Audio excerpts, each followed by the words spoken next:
അമ്മയുടെ ഗൈഡൻസിൽ ഞാൻ ഇന്ന് മാമ്പഴ പുളിശ്ശേരി ഉണ്ടാക്കാൻ പോവാണ് കേട്ടോ. മാങ്ങ വെച്ചിട്ട് എൻ്റെ അമ്മ ഉണ്ടാക്കുന്ന എല്ലാ ഐറ്റംസും എൻ്റെ ഫേവറേറ്റ് ആണ് കേട്ടോ. അങ്കമാലി മാങ്ങക്കറി, പ്രോൺസും മാങ്ങ അച്ചാറ്, മാമ്പഴ പുളിശ്ശേരി, ചക്കക്കുരു മാങ്ങയും ചെമ്മീനും, അങ്ങനെ മാങ്ങ വെച്ചിട്ടുള്ള ഒരുവിധ എല്ലാ കറികളും എൻ്റെ ഫേവറേറ്റ് ആണ് കേട്ടോ. ഇന്നിപ്പോ നമുക്ക് പഴുത്ത മാങ്ങ കിട്ടിയ സ്ഥിതിക്ക് മാമ്പഴ പുളിശ്ശേരി തന്നെ ആവട്ടെ. അമ്മ സൈഡിലിരുന്ന് പറഞ്ഞു തരുന്നുണ്ട്.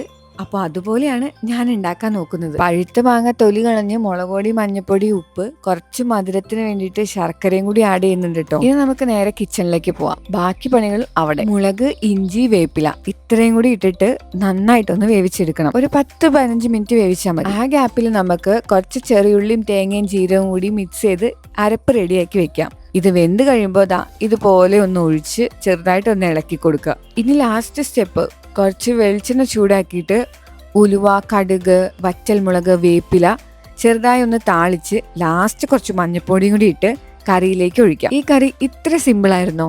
നമ്മുടെ അടിപൊളി മാമ്പഴ പുളിശ്ശേരി റെഡി ആയിട്ടുണ്ട്. അപ്പൊ ശരി, പിന്നെ കാണാം. ബായ്.